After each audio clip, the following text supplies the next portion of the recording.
Makna Persatuan dan Kesatuan Negara Republik Indonesia. Lalu tujuan pembelajarannya apa sih? Nih, tujuan pembelajarannya nih, siswa dapat memahami makna persatuan dan kesatuan dalam Negara Kesatuan Republik Indonesia. Jadi tujuannya kalian dapat memahami makna. Dapat memahami makna apa sih? Persatuan dan kesatuan Negara Kesatuan Republik Indonesia. Betul. Nah, makna dan hakikat persatuan dan kesatuan. Coba dibaca kelompoknya Ifat. Sederhana berarti gabungan yang berikatan, kumpulan dan sebagainya dari beberapa bagian menjadi sesuatu yang utuh. Atau dengan kata lain, persatuan itu berkonotasi disatukannya bermacam-macam corak yang beragam pada dalam suatu kebulatan yang utuh. Konsep bangsa dalam substansi ini adalah bangsa Indonesia, yaitu bangsa yang menghuni wilayah Nusantara dari Sabang sampai Merauke. Dengan demikian, persatuan bangsa mengandung pengertian persatuan bangsa Indonesia yang menghuni wilayah Nusantara. Bersatunya bangsa Indonesia didorong oleh kemauan yang sadar dan penuh tanggung jawab untuk mencapai kehidupan bangsa yang bebas dalam suatu wadah negara yang merdeka, berdaulat, adil, dan makmur. Oleh karena itu, persatuan bangsa perlu harus dibina.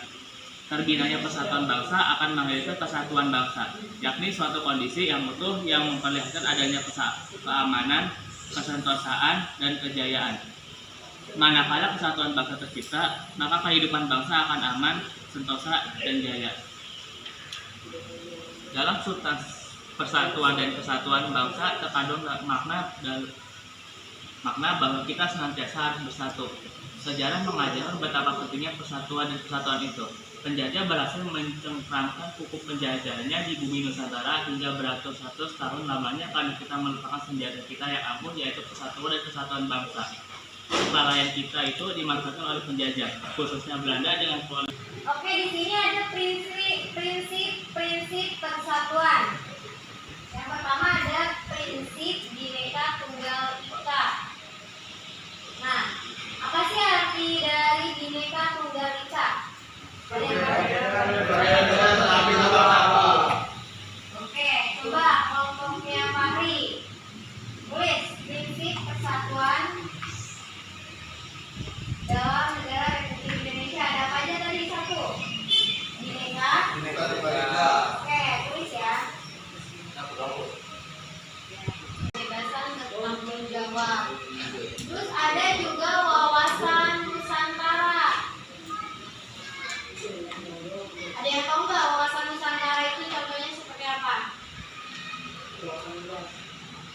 Ya, mempelajari sejarah Indonesia. Contohnya gimana sih? Menghargai perbedaan, menempatkan sikap toleransi. Ya, boleh. Wow.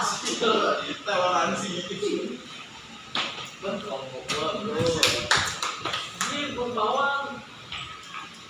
Kebebasan bertanggung jawab. Coba baca. Ada nomor 1 itu perwujudan Kepulauan Nusantara sebagai satu kesatuan politik. Maksudnya apa sih? Bahwa keutuhan wilayah nasional dengan segala isi dan kekayaannya merupakan satu kesatuan wilayah. Ya, karena Indonesia ini banyak sekali wilayahnya, ada berapa ribu wilayah. Ini dia akan menjadikan satu kesatuan yang dimana dari Sabang sampai Merauke, yang dengan berbeda-beda budaya. Ya. Ada nomor 2 juga nih, persatuan Kepulauan Nusantara sebagai satu kesatuan ekonomi. Maksudnya gimana? Kekayaan Nusantara banyak. Ya, bahwa kepulauan di Indonesia ini kan beragam. Ya. Kenapa dijadikan sebagai satu kesatuan ekonomi? Bisa jadi kayak tempat wisata. Ya, karena letak geografisnya. Contoh di Papua banyaknya tambang emas. Nah, untuk diimpor atau diekspor ke luar negeri itu menjadi satu kesatuan ekonomi.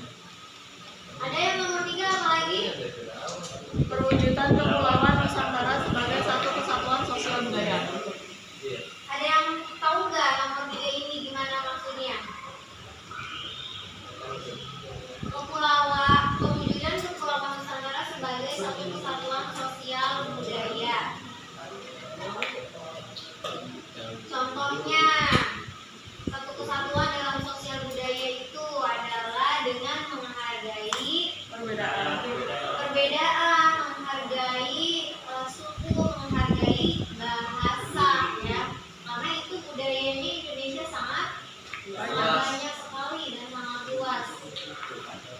Terus yang keempat apa? Perwujudan Kepulauan Nusantara sebagai satu kesatuan pertahanan keamanan.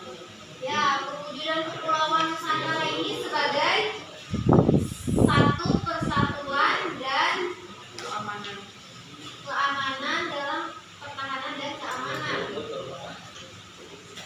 Ulangi yang keempat gimana? Perwujudan Pertahanan dan keamanan. contohnya gimana, Fahri? Perwujudan Kepulauan Nusantara sebagai satu kesatuan pertahanan dan keamanan itu contohnya gimana sih? Kawasan Nusantara itu menjadi kesatuan dan pertahanan dan keamanan negara.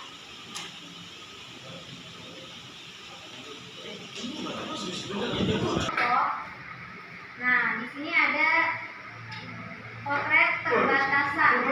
Tinggal di Indonesia menggantungkan hidup dengan Malaysia. Ya, ini bisa dibaca ya. Tugasnya apa sih? Apa saja penyebab timbulnya permasalahan di daerah perbatasan? Apa saja, kan? Terus yang B, mengapa pembangunan belum merata sampai ke daerah perbatasan?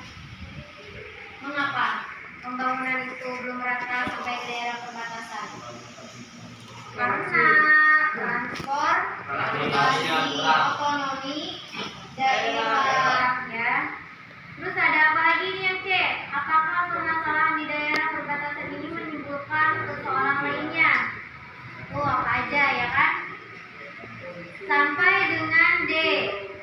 Nah, setelah itu nanti kalian presentasikan ya hasil dari kelompok kalian. Oke. Udah. Sebelumnya kita sudah belajar. Belajar apa sih kemarin? Itu persatuan Republik Indonesia. Republik Indonesia.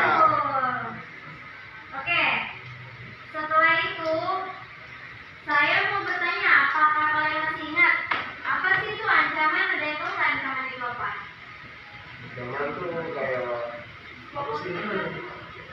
Kayak peringatan gitu, kayak misalkan mau menjajah Indonesia gitu. Ya boleh, itu termasuknya dalam penjajahan ya. Maka penyawa. Oke, jadi saya membagikan ini modulnya ya. Untuk laki-laki dibagi 2 kelompok ya. Perempuan 1 aja deh. Laki-laki 3 nih. Coba buka di bab 5-nya tentang persatuan dan kesatuan negara Republik Indonesia.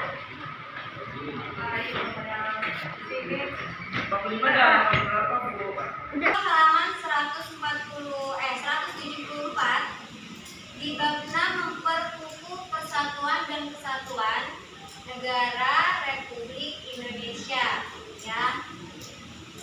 Nah, setiap kelompok coba dibaca sampai halaman 176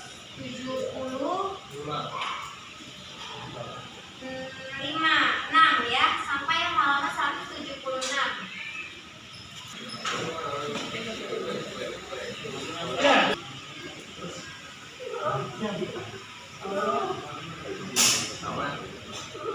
Ini jawaban yang A akan dijawab oleh kelompok siapa? Iqbal. Oke. Iqbal boleh menjelaskannya sekarang. Udah Kak. Saya dari kelompok A ingin menjawab soal permasalahan di daerah perbatasan seringkali kompleks dan multidimensi. Beberapa penyebab utama timbulnya permasalahan di daerah perbatasan antara lain: 1. Perbedaan batas wilayah. Perselisihan mengenai garis batas resmi antar negara seringkali menjadi sumber konflik karena ada peta dan interpretasi perbatasan dapat berbeda. 2. Kejahatan lintas batas. Aktivitas ilegal seperti penyelundupan barang, narkoba, perdagangan manusia, dan lain-lain sering terjadi di daerah perbatasan yang kurang terawasi. Saya Silvi yang akan menjelaskan pembangunan yang belum merata hingga ke daerah perbatasan disebabkan oleh beberapa faktor, yaitu aksesibilitas yang terbatas, keterbatasan infrastruktur, prioritas pembangunan yang tidak merata, masalah keamanan, kekurangan sumber daya, dan kebijakan pemerintah yang tidak efektif. Kebijakan dan program pembangunan yang tidak efektif atau kurang terarah untuk mengatasi kebutuhan khusus daerah pembatasan. Ini bisa mencakup kurangnya koordinasi antar lembaga pemerintah dan keterlibatan masyarakat lokal dalam perencanaan pembangunan. Nama saya Nopal Saputra, saya dari kelompok C bakal menjawab pertanyaan C ya.